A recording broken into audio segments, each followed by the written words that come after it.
발굴된 지 올해로 100년을 맞은 국보 나주 신촌리 금동관. 고대 백제가 다스렸다 여겼던 영산강 유역 나주 일대 금동관을 통해 새로운 주장이 제기됐다.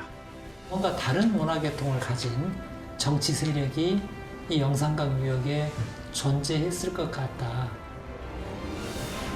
강 주변에 분포한 고분들에서 발견된 의문스러운 고대인의 뼈. 대체 이들은 누구였을까? 베일이 쌓인 고대 역사의 비밀을 밝혀주는 DNA 고고학에 숨은 과학. 옛날에 살았던 우리가 누구였고 어디에 거주했고 무엇을 먹었고 어떤 환경에서 살았는지를 알 수 있는 종합적인 타임 캡슐입니다. 미지의 영역으로 남아있는 우리나라 고대 역사. 그 숨겨진 이야기를 찾아 전라남도 나주로 여행을 떠나본다.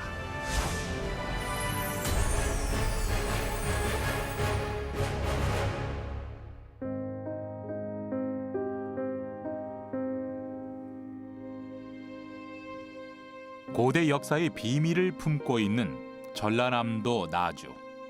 시내로 들어서자 먼저 반겨주는 건 바로 나주 읍성이다.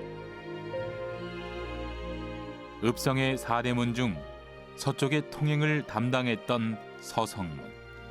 일제강점기 때 허물어진 후 최근 다시 복원되면서 민가 속에 자리 잡았다.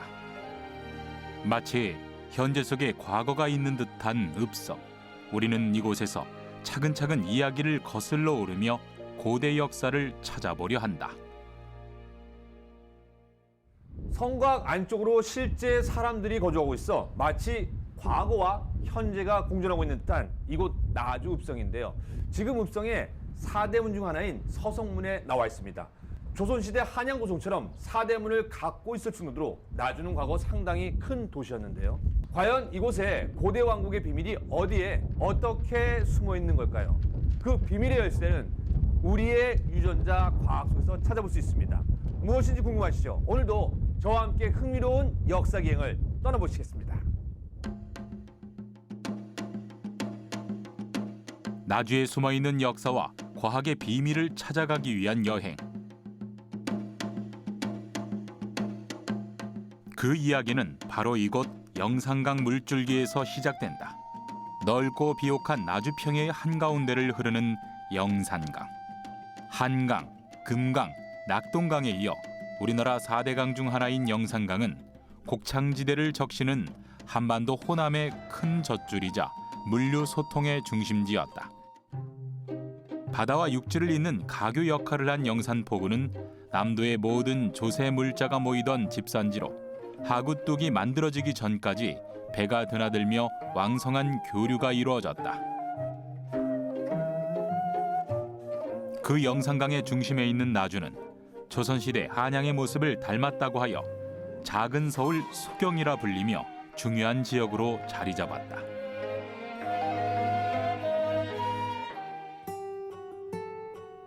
읍성 또한 한양 도성과 같이 동서남북의 4대문을 만들고 성 내부에 길을 놓았는데 당시 한양이 너무 멀어 한번 가기도 힘들었기에 지방 관리들은 나주 읍성을 둘러보고 한양을 다녀왔다 자랑을 하기도 했다. 고려시대 때 토성으로 축조되어 조선시대에 증개축이 이루어지며 상당히 거대한 성곽이었던 나주 읍성.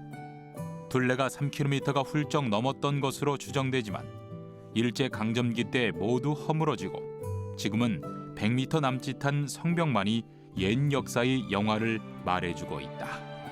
무엇보다도 고려시대 때 나주는 지금의 광역시에 해당하는 12목 중 하나였다. 이후 고려 현종 때 8목으로 행정구역이 개편되었을 때도 유일한 호남 지역의 목으로 남았다. 지금보다 훨씬 더 중요한 지역으로 과거 많은 역할을 해온 나주. 도시 곳곳엔 아직도 역사의 흔적이 고스란히 남아있다. 전라도라는 지명이 전주와 나주에서 따온 것인 만큼 호남의 중심이었던 나주.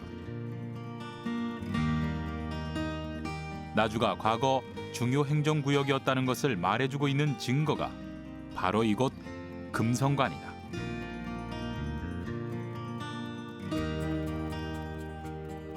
고려 공민왕 때 지역 행정을 담당하는 건물로 창건되어 조선 선조 때에 이르러 크게 중수된 금성관. 고려와 조선을 넘나들며 지방 행정의 중심지로 그 역사를 이어온 것이다. 야, 그러면 뭐 나주가 과거에 제2의 한양이라 해도 뭐 과언이 아닌데요. 그럼 이곳 금성관은 예전에는 어떤 곳이었습니까? 그때는 교통이 어려가지고 하나의 국왕께서 왕께서 나주까지 왕이 모시기가 상당히 어렵죠. 그래서 전국을 그 8목이나 12목으로 나눠져 가지고 이러한 거대한 객사를 놔두고 목사들을 요소에다가 배치했지 않겠습니까?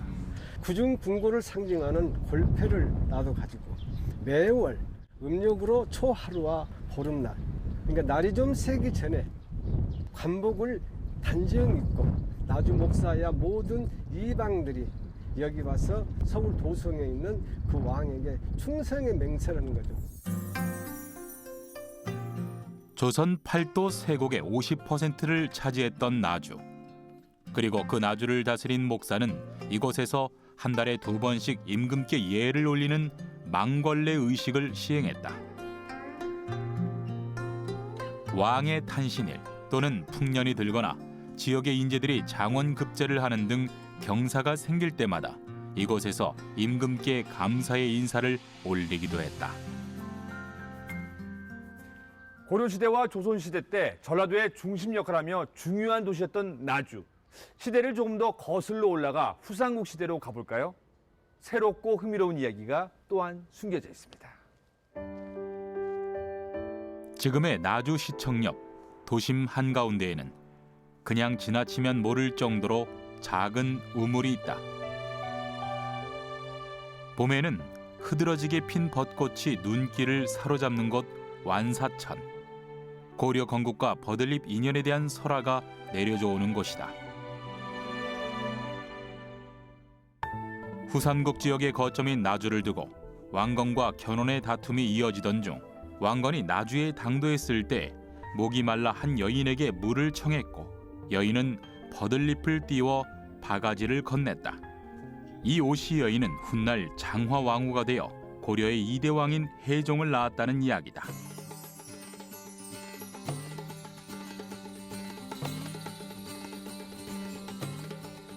아마도 토착 세력인 오시 세력과 왕건 세력이 결탁하면서 왕의 태생지, 왕의 처가 고을로서 자리매김하며 나주는 고려시대 내내 중요한 지역이 되었던 건 아닐까.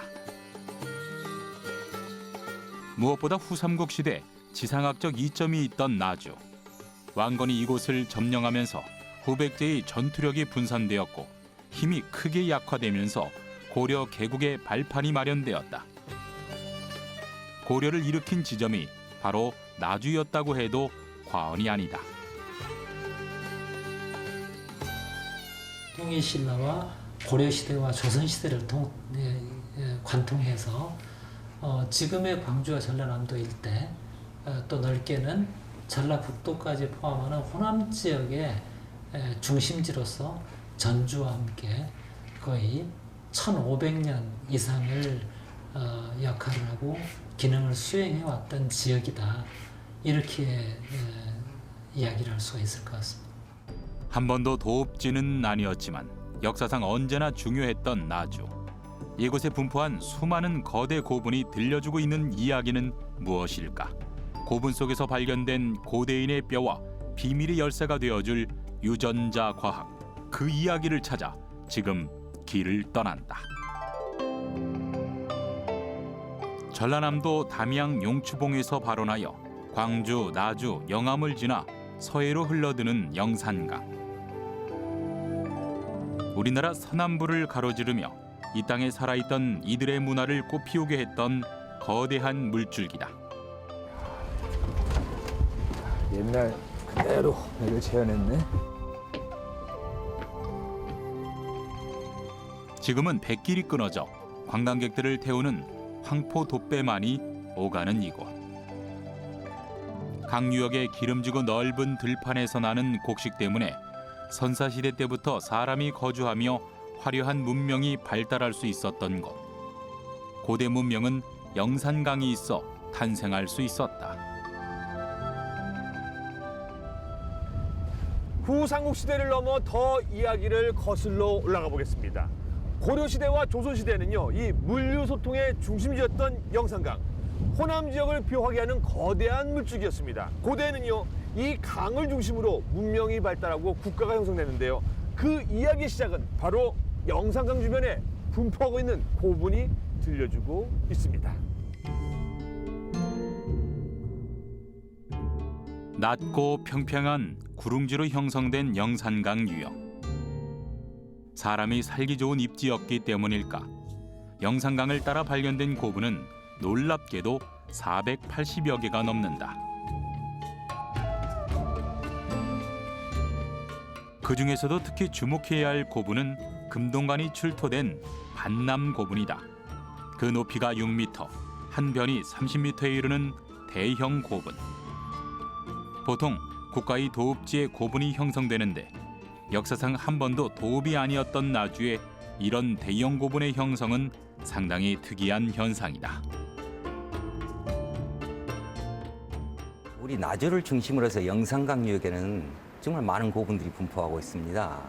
더군다나 그런 고분의 규모를 보면 백제나 고구려나 신라의 왕성에 있는 왕릉급의 규모에 필적할 정도의 규모거든요. 그래서 이런 고분들의 그 세력이 어떤 세력인가 하는 부분에서는 아직 수수께끼로 남아 있습니다.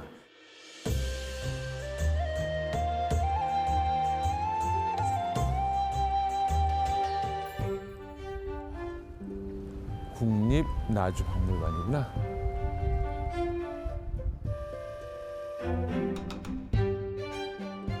정확히 100년 전인 1917년 일제강점기 때 발견된 금동관이 바로 이곳 국립나주박물관에 보관되어 있다. 도굴되다시피 발견되었지만 다행히 소실되지 않고 살아남아 우리 고대 역사를 고증해주고 있는 소중한 유물이 되고 있다. 네, 바로 역사계에 큰 반향을 일으킨 금동관이 바로 이겁니다. 와, 이 보기에도 정말 화려한데요. 안녕하세요. 네. 저 혹시 금동관에 대해서 좀 알고 계신가요? 네, 제가 설명을 좀 해드릴까요? 네. 이 금동관은 지금 이 박물관이 자리 잡고 있는 이 들판의 바로 앞에 있는 나주 반남면 덕산 신촌리 구호분이라고 하는 옹관으로 된 고분 안에서 발굴됐습니다.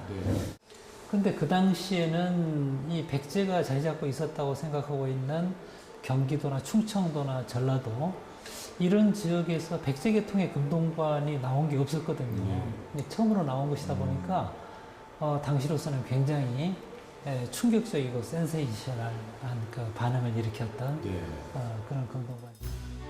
백제 권역에서 발굴되어 당시 백제의 것이라 추정했던 금동관. 그 형태를 먼저 살펴보면 내관은 반원형의 동판 2장을 맞붙여 만들었고 외관은 나뭇가지 모양 3개를 머리에 두르는 띠 부분인 대륜에 꽂아 세웠다. 상당히 독특한 형태였다. 신라나 가야 계통의 금관이나 금동관 장식들은 주로 날출자 모양이나 사슴뿔 같은 녹각형 장식을 사용한다. 이후에 출토된 백제계 금동관들은 모두 곡갈 모양의 내관 좌우측에 장식을 붙여놓은 형태로 반남 고분 금동관과 전혀 다른 모양이었다. 공관이요? 그렇다면 반남 고분 금동관은 대체 어느 나라의 것인 걸까? 그 의문의 실마리가 되어주는 귀중한 유물이 이곳 박물관에 있다. 이게 공관이요? 크죠? 바로 흙으로 빚은 항아리관, 고대인의 매장 시설인 옹관이다. 그 크기가 무려 3m에 달할 정도로 무척 거대한데 큰 옹기 안에 시신과 각종 껴묻거리를 넣고 작은 옹기를 뚜껑처럼 끼워 밀폐시킨 뒤 땅속에 묻었다. 1m 이하의 옹관은 청동기 시대 때부터 만들어져 우리나라 전역에서 발견되지만 이처럼 대형 옹관은 영산강 유역의 고분에서만 보이는 상당히 독특한 문화다. 이 옹관이라고 하는 것은 이제 말씀드렸듯이 토기로 만든 무덤의 내부 시설인데 대개 고분의 내부 시설은 이렇게 만들지 않고 네. 다른 지역에서는 고구려나 백제 무덤 같은 경우는 돌로 방을 만들었죠. 그래서 돌방이라고 그럽니다. 한문으로는 석실묘라고 그러는데요. 신라 같은 경우에는 나무로 목곽을 짜고 그 속에 목관을 넣고 그 위에 돌을 덮습니다. 네. 그래서 적석 목광묘라고 그러는데요. 이 영산강 유역의 옹관고분은 우리나라 전체를 통틀어서 봐도 무덤의 내부 구조로서는 또는 그 재질로서 대단히 독특한 것이고 특히 토기로 만든 무덤의 내부 시설, 매장 시설로서는 그 규모가 우리나라에서뿐만 아니라 아시아 나가서 세계 어디에서 볼 수 없는 대형 토제 매장 시설이다 이렇게 이야기를 할 수 있습니다. 흙으로 덮인 봉분 안쪽으로 들어가면서 그 실체가 서서히 드러난 대형 옹관. 고분의 제일 위층에 형성된 석실을 지나 아래로 내려가자 거대 옹관이 자리하고 있었다. 사람의 키보다 훨씬 더 큰 옹관. 대체 누가 어떻게 만들어 묻은 걸까? 그 비밀의 열쇠는 바로 옹관 속에서 발견된 고대인의 뼈다. 옹관 속 밀폐된 환경에서 1500년의 시간을 버텨내고 역사의 비밀을 간직한 채 남아있다.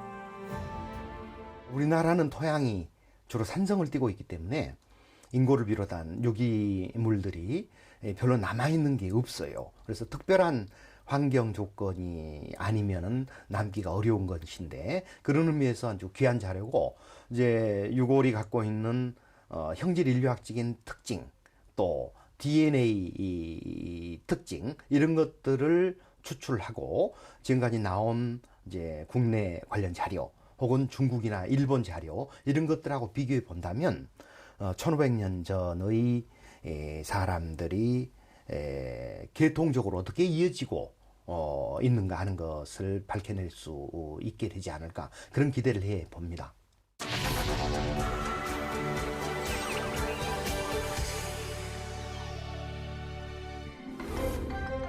나주 일대의 고분 중 가장 최근인 2014년 발굴 작업이 이루어진 정촌 고분. 꽉 막힌 돌무더기를 치우고 안으로 들어가자 좁은 석실 입구에서 인골이 발견됐다. 서너 명의 것으로 추정되는 고대인의 뼈.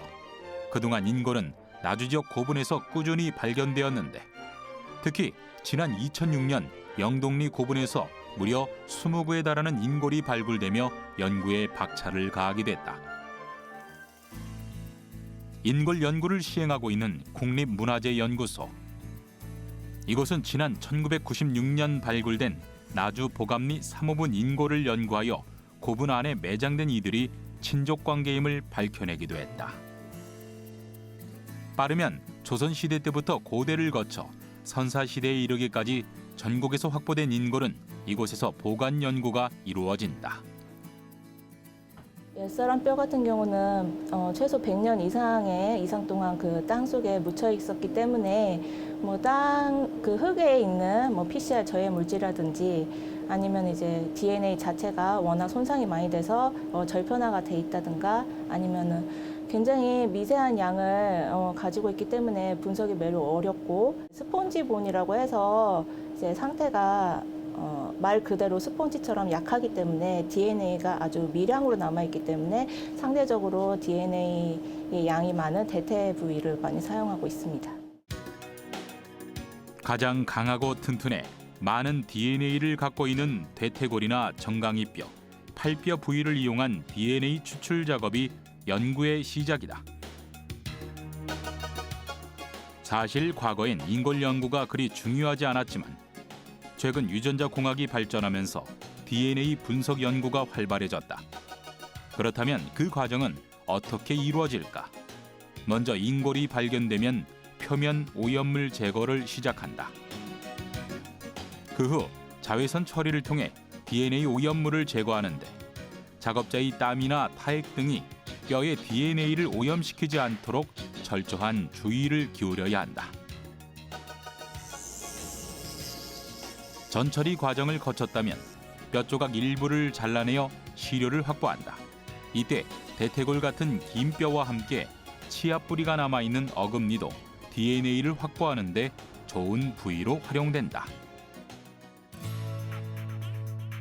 확보한 시료는 액체 질소를 이용해 영하 110도 초저온 상태에서 인골을 얼린 다음 고온 입자의 가루로 분쇄하는 과정을 거친다.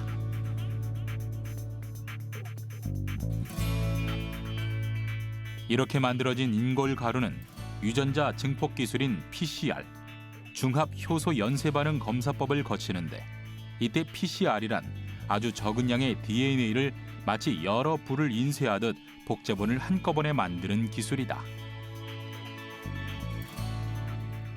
DNA 분석을 위해서는 PCR 증폭 과정이 꼭 필요합니다. 그래서 증폭이 됐는지 안 됐는지의 여부를 확인을 하기 위해서 전기용동 그 과정을 하고 있는데요. 지금 보시는 바와 같이 이 부분은 이제 밴드라고 해서 저희가 증폭을 하기 위한 위치에 제대로 증폭이 됐는지 확인을 하고 있는 지금 모습인데요.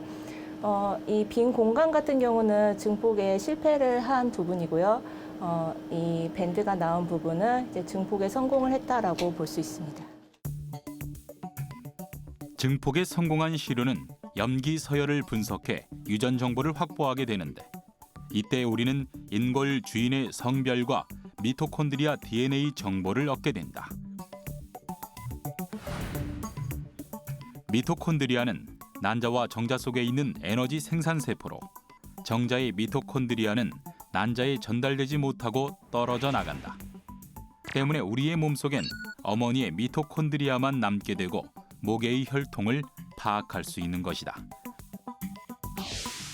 이러한 유전자 게놈 분석을 통해 최근 가설로만 존재했던 우리의 생물학적인 뿌리가 처음으로 증명되며 큰 이슈가 되기도 했다. 그렇다면 우리는 나주의 고분에서 발굴된 고대인의 뼈를 통해 무엇을 알아낼 수 있을까?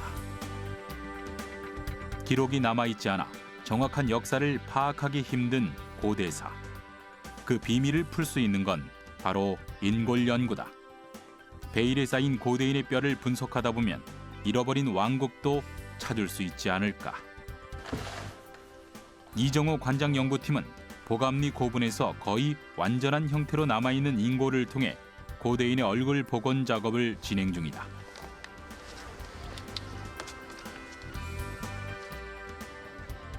나주의 한 병원에서 진행된 CT 촬영.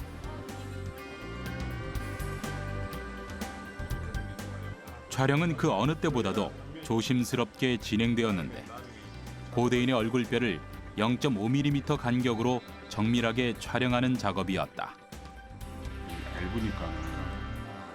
여기에서 나온 수백 장의 사진을 그래픽으로 변환, 그 데이터에 사람의 근육과 피부를 붙여가며 복원 작업을 할 예정이다. 고대의 인골을 복원함으로써 당시 우리가 살고 있는 지금 현재의 우리의 현대인의 모습, 또 거슬러 올라가서 지금부터 1500년 전 고대의 사람들의 모습을 복원해서 비교를 해서요. 당시 우리가 역사적으로 어떤 그 형태를 유지하고 있었는가, 또 우리가 인류학적으로 어떤 모습이었는가 하는 것을 앞으로 연구할 수 있는 그런 중요한 자료가 되는 것입니다. 죽은 자가 우리에게 남기는 선물이자 고대 역사를 밝혀주는 인골. DNA 연구를 통해 고대인의 뿌리를 찾고 또한 그 사람이 살아있을 때 무엇을 먹고 어떤 환경에서 살았는지 밝혀낼 수 있는 실마리다. 여기에 우리의 유전자 과학기술은 비밀의 문을 여는 열쇠가 된다. 옛사람 뼈는 옛날에 살았던 우리가 누구였고 어디에 거주했고 어떻게 이동을 했으며 어떤 질병을 앓고 무엇을 먹었고 어떤 환경에서 살았는지를 알 수 있는 종합적인 타임캡슐입니다. 그래서 그 연구의 중요성은 점점 더 커지고 있습니다. 현재 옛사람 뼈 연구를 통해서는 과거 질병이나 식생활, DNA 분석, 안정동요소 분석뿐만 아니라 해부학적인 연구, 체질인류학적인 연구 이렇게 종합적인 학제간 연구가 진행되고 있습니다. 그래서 앞으로 나아갈 방향은 이러한 다양한 뼈 연구 분야에 이제 종합적인 연구를 하게 되면 좀 더 정확한 우리 정보를 알 수가 있고요. 특히 이제 DNA 분야에서는 뭐 차세대 염기서열 분석법이라든지 이런 기술 개발에 따라서 우리가 알 수 있는 정보들이 점점 많아질 것입니다.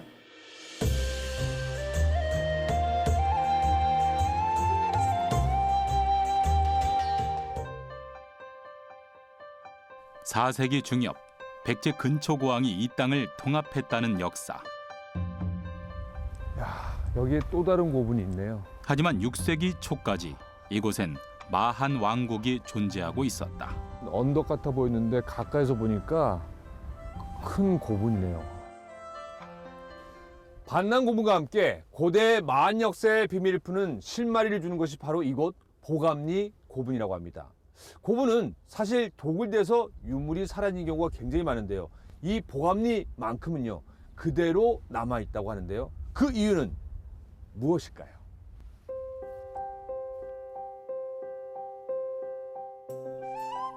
도굴의 위험에서 살아남아 의문으로 남아있는 마한의 역사를 풀어줄 실마리 보감리 고분.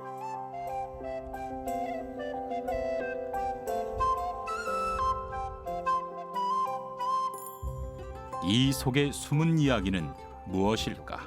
궁금한 게 이런 유적지들이 어떻게 발굴되게 됐습니까?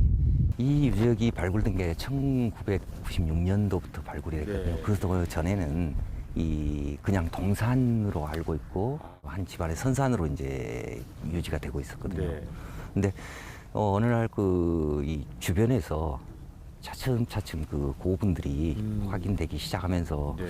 이곳도 고분일 가능성이 있다라고 그렇게 이제 판단이 됐고요. 네. 그래서 본격적으로 조사를 하게 된 겁니다. 조사를 했더니 안에서 뭐 놀랄만한 그런 유적이 네. 발견이 된 거죠. 네. 그래서 1996년도에 발굴을 해서 역시 확인해 보니까 안에서 백제, 신라, 가야 그리고 이 바다 건너 외 지금의 일본이죠. 네. 의 유물들이 같이 부장이 돼 있는 게 확인이 됐죠. 그럼 역사적으로도 큰 의미가 있겠네요. 그렇습니다. 당시에 이 지역에 활동하던 사람들이 백제하고 어느 정도 굉장히 비견할 수 있는 그런 정도의 힘을 가지고 있던 세력이었다는 게 확인된 거죠. 네. 보감리 1호분과 2호분은 모두 도굴되어 유물 소실이 컸지만 다행히도 선산으로 관리되고 있던 3호분은 유물이 고스란히 남겨져 있었다. 발굴 당시 고분의 맨 윗부분 구멍이 뚫린 입구로 들어가니 사람이 드나들 수 있도록 문을 만들어 놓은 굴식 돌방 무덤, 즉 횡열식 석실분이 형성돼 있었고 조사 작업이 진행되면서 고분이 단순히 한 층이 아닌 여러 층으로 구성되어 있음이 드러났다. 마치 아파트처럼 고분이 층을 이루며 쌓여 있었던 것이다. 제일 밑에는 옹감묘가 자리하고 있었고 그 위에 대형 석실이 만들어지며 봉분을 조성하였다. 그리고 마지막으로 경사면을 파고 위층에 굴식 돌방 무덤, 횡열식 석실분을 조성, 3세기부터 7세기 초까지 400년에 걸쳐 추가 매장된 고분이었던 것이다.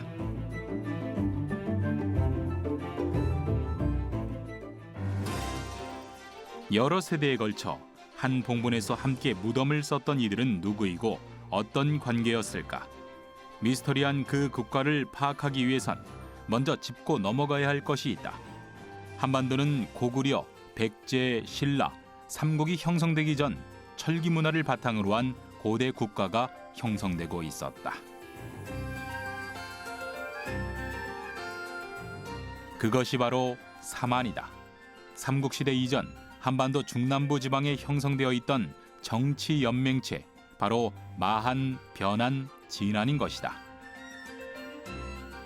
후한서에 따르면 마한은 54개 소국이었고 진안과 변한은 각각 12국으로 형성돼 독립된 지배자에 의해 통치되는 개별 정치 집단이 경제적 교역 관계를 이루며 형성되어 있었다. 북쪽으로는 고구려가 있고 남한 쪽으로 이제 마한, 진안, 변한이 있어서 각각 이제 백제 고지, 신라 고지, 뭐 가야 고지 이렇게 해당이 된다고 할 수가 있을 겁니다. 그런데 결국은 이제 사만은 삼국으로 이어진다고 할 수가 있겠습니다만은 반드시 1대1로 매치되는 것이 아니에요.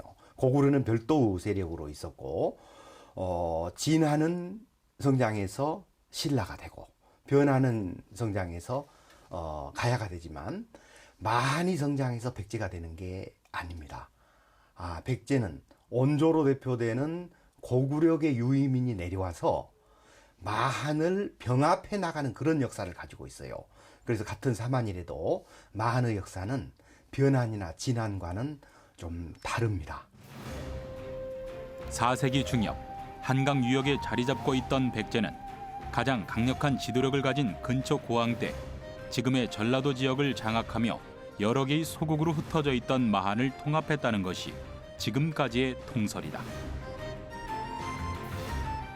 일본 서기에 따르면 근초고왕 24년에 전남 지역 서남부의 여러 소국들인 남쪽 오랑캐를 무찔렀다는 기록이 남아있다. 그런데 중국 양나라의 원제 소역이 그린 사신도, 양직 공도의 기록을 보면 백제가 여러 소국을 거느리고 있었다는 취지로 중국에 자랑을 하는 내용이 기록되어 있는데 여기엔 다른 해석의 여지가 따라온다. 만약에 통설대로 369년에 백제가 전남 지역까지 병합했다면 520~30년경에 백제 사신이 중국에 가서 전남 지역에 이런 이제 여러 나라들이 있어서 자기들이 영향력을 행사하고 있다. 이런 식의 얘기는 할 수가 없는 겁니다. 그렇다면은 통설과 새로운 견해 사이에는 150~60년 정도 시간차가 나게 됩니다. 그래서 지금까지 막연하게 백제가 그 주인공으로 생각해 왔던 문헌 자료라든가 고고학 자료, 그 시간 범위 안에 들어있는 것들, 이런 것들에 대한 재검토, 새로운 연구, 이런 게 필요하지 않을까 싶습니다. 미지의 역사로 남은 160년의 시간.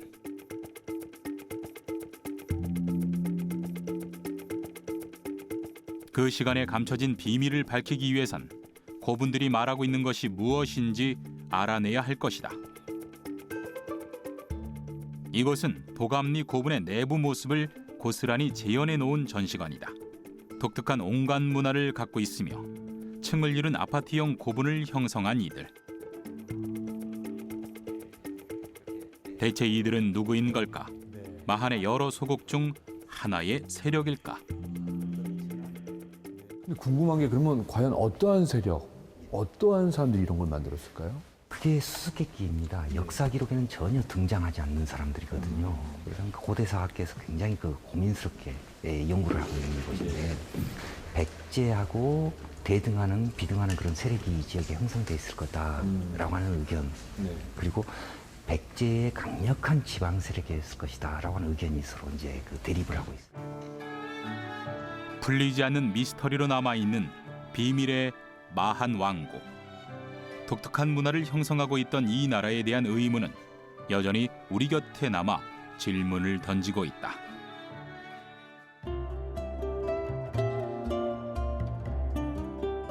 마한의 숨결이 살아있는 영산강의 거대한 물줄기를 따라 우리의 고대사를 따라가 보는 시간. 백제와는 다른 독특한 문화를 가지고 있던 이 왕국을 조금 더 알아보기 위해 발길을 살짝 돌려보기로 했다.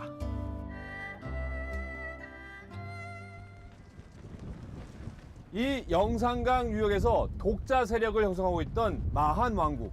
그곳은요, 아직 밝혀지지 않은 이야기들이 많은데요. 영산강 유역에 있는 또 하나의 고분, 정총고분에서 아주 중요한 유물 하나가 더 발견이 되면서 그 비밀의 문이 조금씩 열리기 시작합니다. 그 유물은 바로 금동신발인데요. 마한의 왕이 신은 금동신발은 어떤 이야기를 들려주고 있을까요?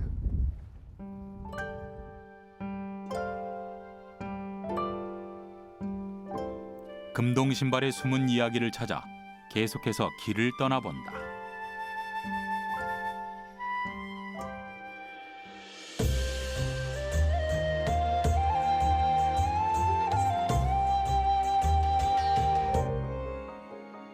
국립나주문화재연구소. 이곳엔 최근 현대적인 기술로 복원된 금동 신발이 전시되어 있다. 첨단 과학 기술로도 재현해내기 어려운 문양을 세심한 세공 기술로 재탄생시켰다. 지난 2014년 정촌 고분에서 발견된 금동 신발이다. 외부의 손길이 닿지 않은 정촌 고분 안에서 유물들이 1500년 동안 밀폐되어 조용히 잠들어 있다 드디어 깨어났다. 그때 놀라운 일이 벌어졌다.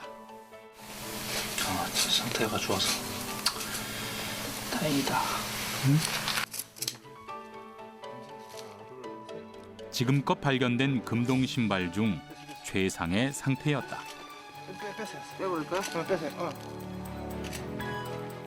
그 석실 안에 시신이 안치된 공간으로 들어가는 그 입구 자체에도 굉장히 많은 마금돌들이 채워져 있었습니다. 그 돌들을 다 치워내는 데만 한 20일 정도가 소요가 됐으니까요. 굉장히 시신이 안치된 그 방은 외부와 완전하게 거의 밀폐가 되다시피 한 상황이었습니다. 1500년 동안요. 1500년 동안 빛도 차단이 되고 그리고 온도는 평균 온도 한 16도 정도로 쭉 유지가 되고 있었고 그리고 습도도 굉장히 높아서 아무튼 일정한 환경이 쭉 유지되고 있었습니다. 그래서 처음 금동 신발 봤을 때는 물론 1500년이 지났기 때문에 녹이 많이 슬어 있었지만 벌레의 형태라든가 금의 금빛이 일부 좀 남아있을 정도로 잔존 상태가 굉장히 좋은 상태였었습니다. 마한의 수장과 함께 땅에 묻힌 이 금동 신발은 섬세하게 새겨진 특유의 문양까지 완벽하게 살아있었다. 특히 발등에 세워진 용머리 장식은 그 어떤 금동 신발에서도 보기 힘든 고도의 세공 기술이 필요한 부분이었다. 이 시기에 가장 그 화려한 형태가 보이는데 그 화려한 형태에 걸맞게 다양한 문양들이 들어갑니다. 뭐 용꽃 문양이랄지 도깨비 문양 그리고 용 문양. 용 문양이 가장 그 주가 되죠. 그리고 얼굴은 사람이고 몸통은 짐승인 일반적으로 말하는 스핑크스에 해당하는 그런 문양도 들어가는데 굉장히 다양합니다. 그 중에서 이 보가림 정촌고분 금동 신발에 주목받는 이유는 이 발등에 용머리 장식이 추가로 부착된다는 점이죠. 별거 아닌 것 같지만 발등에 용머리 장식이 부착됨으로써 기존에 있던 금동 신발과는 굉장히 차별화가 되고요. 또 화려함의 부분이 한 단계 한층 더 가미가 되고 있습니다. 5세기 중후반에서 6세기 초에 제작된 것으로 보이는 금동 신발이 무엇보다도 중요한 이유는 바로 백제와의 관계를 유추해 볼 수 있기 때문인데 백제가 영역을 확장해 가면서 지방 세력을 회유하기 위한 호위품으로 금동 신발을 사용했던 것이다. 백제의 그 지배 아래에 있었다고 보는 견해도 있지만 백제가 지배하고 있었던 지역에 대해서 그런 물건을 보내는 것은 조금 쉽게 이해가 되지 않습니다. 오히려 그런데 보내는 것은 칼이죠. 변방을 잘 지키라는 의미에서 칼을 보내는 것이지 독립된 세력을 상징하는 그런 금동관이나 금동 신발을 보낼 수는 없는 겁니다.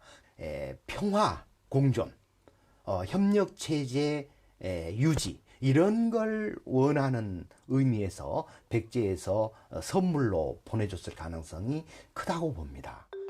이토록 중요한 유물이었기에 그 복원 작업 또한 조심스럽게 진행됐는데 엑스레이 촬영을 통해서 신발 바닥에 연꽃과 도깨비 문양이 화려하게 장식되어 있음이 밝혀지기도 했다.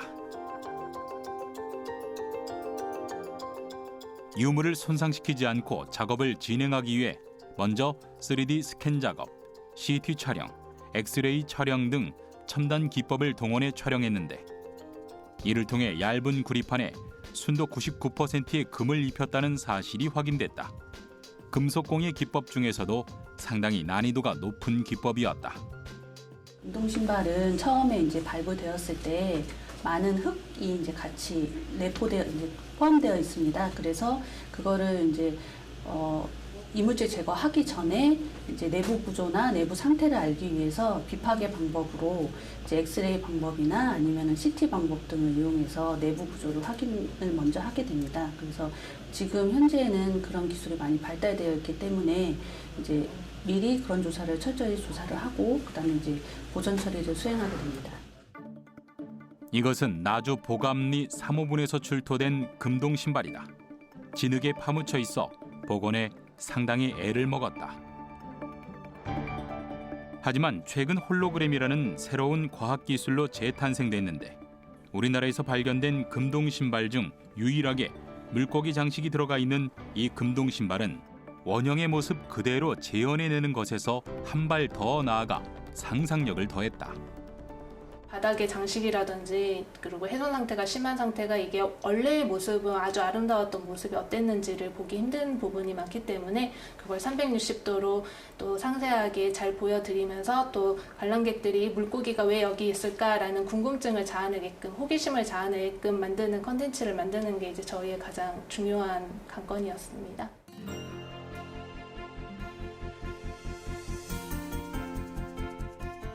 광주과학기술원에서는 최근 복합재질 측정 장치를 활용한 유물 복원 작업이 한창 이루어지고 있다. 홀로그램 입체 영상을 만들기 위해서는 단순한 2차원적인 촬영이 아닌 360도에서 정보를 획득하는 3차원 방식의 정보가 필요하다. 이렇게 역동적으로 획득한 데이터를 활용해 움직이는 영상을 만들어내며 유물 복원의 새 장을 열고 있다. 금동 신발이 있으면 그 신발을 신발의 형상과 그 다음에 그 신발의 외관 재질 정보까지를 다 저희가 측정을 합니다. 그래서 보통 이러한 유물의 아카이브를 만들 때는 3차원 스캐너나 아주 선명도가 좋은 카메라를 이용해 가지고 2차원 인포메이션, 2차원 정보를 많이 획득을 하는 데 비해서 저희는 3차원 형상과 함께 그 형상에 있는 그 외관의 반사 특성을 갖다가 전부 한꺼번에 획득을 합니다. 이제까지의 말하자면은 스캐너나 사진 위주의 그 유물 아카이브는 앞으로는 이러한 재질까지 찍고 이걸 갖다가 3차원, 입체 3차원화하는 그러한 방향으로 이제 더 발전될 거라고 그렇게 생각을 하고 있습니다. 앞으로 금동 신발뿐만 아니라 마한 왕국의 모든 역사적 유물이 홀로그램 영상으로 재탄생되어 실제로 움직이는 듯 생생히 살아나는 순간을 기대해 본다.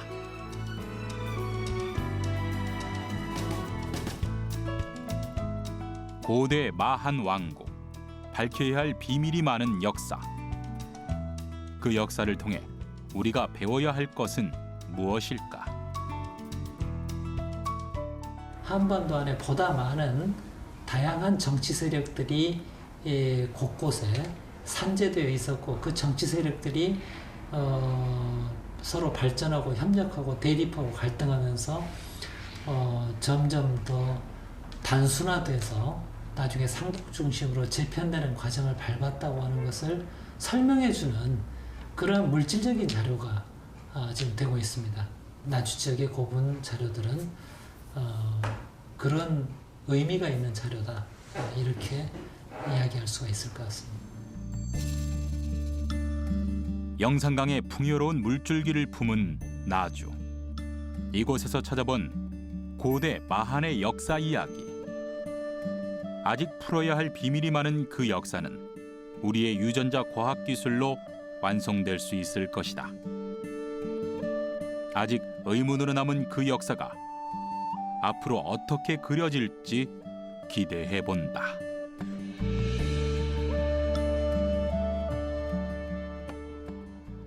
영산강을 따라 이곳 나주에서 우리 역사의 숨은 이야기를 찾아보았는데요.